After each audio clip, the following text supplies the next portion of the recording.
ઉનપાટિયામાં બાળકના ખભેથી ઘૂસી મોઢામાંથી લોખંડનો સળિયો આરપાર નીકળ્યો. સુરતમાં મદ્રેસાના ત્રીજા માળેથી પટકાયો.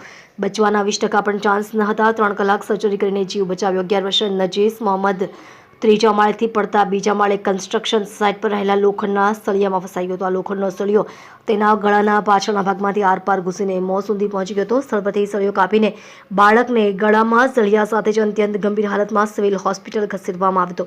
3 કલાક લાંબી સર્જરી કરીને સળિયો બહાર કાઢ્યો હતો. ડોક્ટરોની ટીમે ઓપરેશન કરીને 2 થી 3 કલાક લાંબી અને જટિલ સર્જરી કરીને બાળકના શરીરમાંથી સળિયો સફળતાપૂર્વક બહાર કાઢી લીધો હતો.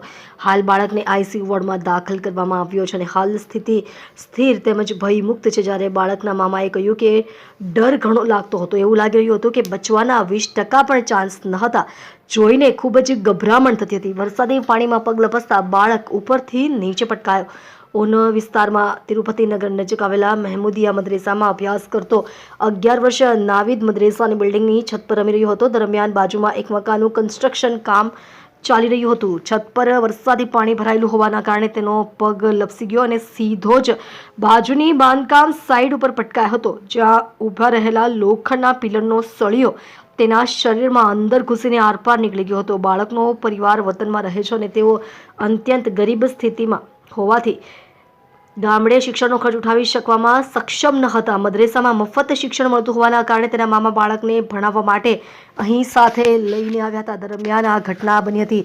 સ્થાનિકોએ તાત્કાલિક સળિયો કાપી હોસ્પિટલ ખસેડ્યો. ઘટના બનતા જ આસપાસના લોકો ઘટના સ્થળે દોડી આવ્યા હતા. બાળકની ગંભીર સ્થિતિ જોઈને સમય ગુમાવ્યા વગર જ સ્થાનિક લોકોએ સાવચેતીપૂર્વક લોખંડના સળિયાને કાપીને બાળકને અલગ કર્યો હતો. ત્યારબાદ તાબડતોબ 108 એમ્બ્યુલન્સ મારફતે તેને નવી સિવિલ હોસ્પિટલના ટ્રોમા સેન્ટર ખાતે પહોંચાડવામાં આવ્યો હતો, જ્યાં બાળકની નાજુક હાલત જોઈને ઇમરજન્સી મેડિકલ સ્ટાફ તરત જ હરકતમાં આવી ગયો હતો. સળિયો આરપાર છતાં કિશોરનો ચમત્કારિક બચાવ. પ્રત્યક્ષદર્શી શાકીબે જણાવ્યું કે વરસાદના કારણે છત પર પાણી હોવાથી તેનો પગ લપસી ગયો હતો અને તે બાજુમાં બની રહેલા મકાન પર નીચે પડી ગયો હતો. તેના પડતા જ લોખંડનો સળિયો ખભાથી મોઢા સુધી સળિયો આરપાર છતાં બાળકનો ચમત્કારિક બચાવ થયો. વધારે રક્તસ્રાવ થયો હોત તો બાળકનો જીવ જઈ શકત.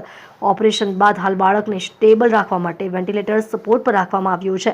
એનેસ્થેસિયાની અસર પૂર્ણ થયા બાદ અને તબિયત સંપૂર્ણ સ્થિર થયા પછી તેને જનરલ વોર્ડમાં શિફ્ટ કરાશે. યોગ્ય ડ્રેસિંગ અને જરૂરી ટાંકા આવ્યા બાદ સંપૂર્ણ સ્વસ્થ થતાં તેની રજા આપવામાં આવશે. સહેજ પણ બેદરકારીથી ભારે રક્તસ્રાવ થઈ બાળકનો જીવ જઈ શકત, પરંતુ સમયસર સર્જરીથી તેનો જીવ બચી ગયો છે. આપ જોઈ રહ્યા છો ગુજરાતની સૌથી પહેલા ખબર આપતી Surat express news channel director Rajesh મંગલેની સાથે.